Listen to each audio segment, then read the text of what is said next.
Iran Israel হামলা পাল্টা হামলার মধ্যেই ইসরায়েলকে নতুন করে ভরসা দিল আমেরিকা।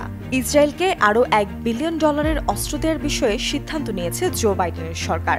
এই অস্ত্র চুক্তি অনুযায়ী আমেরিকার কাছ থেকে কামান এবং ট্যাঙ্কের জন্য গোলা ও মর্টারের শেল পাবে ইসরায়েল। তুরস্কের সরকারি বার্তা সংস্থা আনাদোলু এজেন্সি শুক্রবার এ তথ্য প্রকাশ করেছে। বিকাশে কম খরচে ক্যাশ আউটের লিমিট বেড়ে 50,000। প্রিয় এজেন্টও 2টা।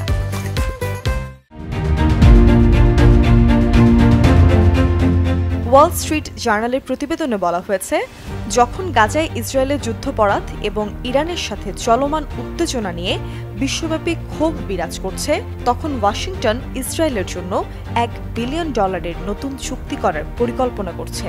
বাইডেন প্রশাসনের প্রস্তাবিত চুক্তিতে $700 মিলিয়ন 120 ট্যাঙ্ক অ্যামুনিশন, $500 মিলিয়ন সামরিক যান এবং $100 মিলিয়ন 120 মর্টার শেল অন্তর্ভুক্ত।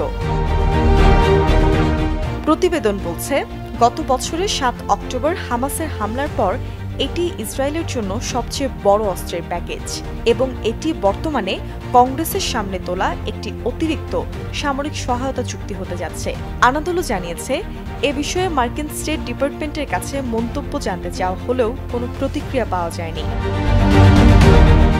খবরে বলা হয়েছে, গাজা হামলায় ইসরায়েলি সরকার বেসামরিক লোকদের লক্ষ্যবস্তু করেছে, আর এজন্য মার্কিন সামরিক সহায়তার কারণে সমালোচনার মুখে আমেরিকা। ইতোমধ্যে ইসরায়েলি হামলায় 34,000-এর বেশি ফিলিস্তিনি নিহত হয়েছে, যার মধ্যে বেশিরভাগই নারী ও শিশু।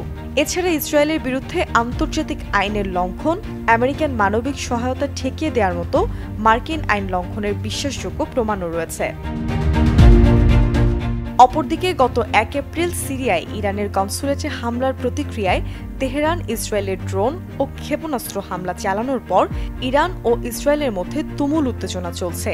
এর মধ্যেই এমন খবর সামনে আসলো, কনসুলেটে ইসরায়েলের হামলায় 2 শীর্ষস্থানীয় কমান্ডার সহ 7 জন ইরানি সামরিক কর্মকর্তা নিহত হয়।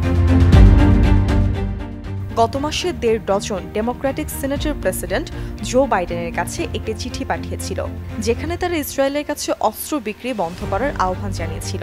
কারণ আমেরিকার 1961 সালের আইন অনুযায়ী যেসব দেশ আমেরিকান ত্রাণ সহায়তা বিতরণে বাধা দেয়, সেসব দেশের কাছে অস্ত্র বিক্রি নিষিদ্ধ।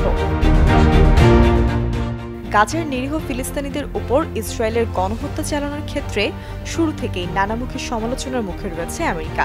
মার্কিন সরকার একদিকে ইসরায়েলকে আত্মরক্ষার নামে সমর্থন ও অস্ত্র সহায়তা দিচ্ছে, আবার ইসরায়েলের বিরুদ্ধে লোক দেখানোর সমালোচনাও করছে।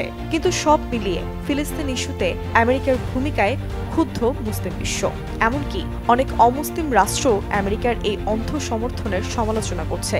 গাজার পাশাপাশি এখন ইরানের সাথেও ইসরায়েলের উত্তেজনা শুরু হয়েছে। সমালোচকদের মতে, মার্কিন অস্ত্রের দাপটেই ইরান বা মধ্যপ্রাচ্যের যে কোনো স্থাপনায় হামলা চালানোর সাহস দেখায় তেল আবিব।